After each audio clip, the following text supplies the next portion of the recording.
Assalamualaikum warahmatullahi wabarakatuh. Selamat pagi anak-anak.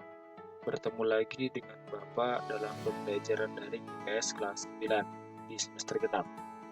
Pertemuan kali ini kita akan bahas tentang perdagangan internasional.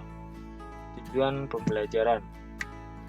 Setelah kita mempelajari materi ini, diharapkan nanti kalian akan mengetahui tentang pengertian dari perdagangan internasional, kemudian faktor-faktor yang mempengaruhi perdagangan internasional, lalu manfaat perdagangan internasional serta hambatan dalam perdagangan internasional. Kita bahas yang pertama, pengertian. Perdagangan internasional adalah proses pertukaran barang dan jasa yang dilakukan atau yang terjadi antara dua negara atau lebih dengan tujuan untuk mendapatkan keuntungan. Prosesnya nanti ada satu negara yang bertindak sebagai penjual dan satu negara bertindak sebagai pembeli. Ada peran dari eksportir dan importir dalam perdagangan internasional. Lalu berikutnya, faktor apa saja yang mempengaruhi terhadap terjadinya perdagangan internasional? Yang pertama, adanya perbedaan sumber daya alam. Perbedaan sumber daya alam setiap negara menyebabkan munculnya perdagangan atau pertukaran barang antara negara yang satu dengan negara yang lainnya. Kemudian yang kedua, dalam rangka memenuhi kebutuhan nasional, karena kebutuhan nasional yang tidak terpenuhi oleh produsen-produsen dalam negeri, maka menyebabkan suatu negara akan berbelanja ataupun membeli produk yang berasal dari luar negeri. Yang ketiga, adanya perbedaan selera, karena masyarakat dalam negeri cenderung menyukai produk-produk dari luar negeri, cenderung mereka akan membeli produk dari luar negeri. Kemudian yang ketiga, yang berikutnya yang keempat, memperoleh barang yang tidak dapat diproduksi dalam negeri. Indonesia, mereka membeli atau kita membeli kendaraan bermotor.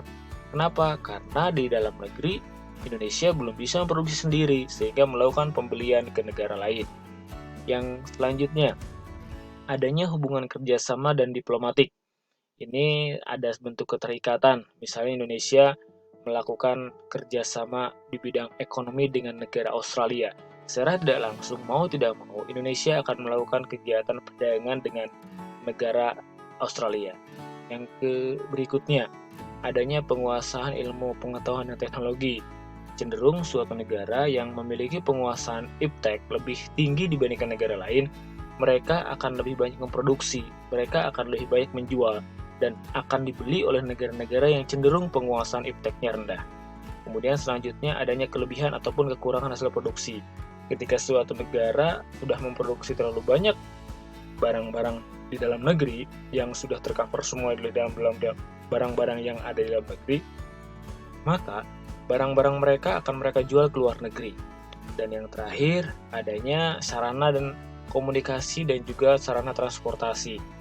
Dengan adanya atau kemudahan sarana ini menyebabkan arus perdagangan internasional sekarang ini semakin gencar terjadi. Selanjutnya, apa manfaat dari perdagangan internasional? Pertama, untuk memenuhi kebutuhan akan barang dan jasa. Jelas, manfaat perdagangan internasional pertama seperti itu. Yang kedua, dapat memperoleh barang dan jasa dengan harga yang lebih murah. Kemudian yang ketiga, mendorong kegiatan ekonomi yang terjadi dalam negeri.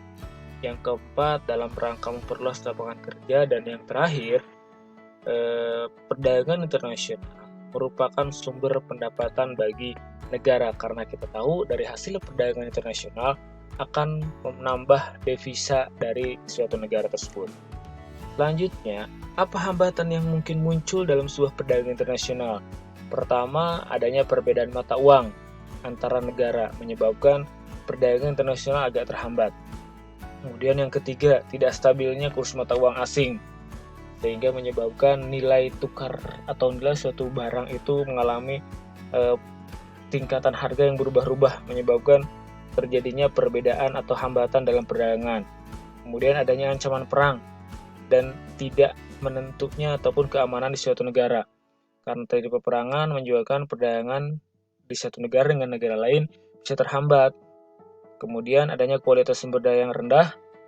Dan yang terakhir, adanya organisasi-organisasi ekonomi regional yang menyebabkan ada yang menghalangi ataupun secara tidak langsung terikat oleh organisasi-organisasi tersebut, menyebabkan setiap negara tidak bisa dengan bebas untuk melakukan perdagangan internasional. Itu saja yang dibahas pada pertemuan kali ini. Silahkan nanti setelah kalian mempelajari video pembelajaran ini, ada kuis yang harus kalian kerjakan. Terima kasih. Wassalamualaikum warahmatullahi wabarakatuh.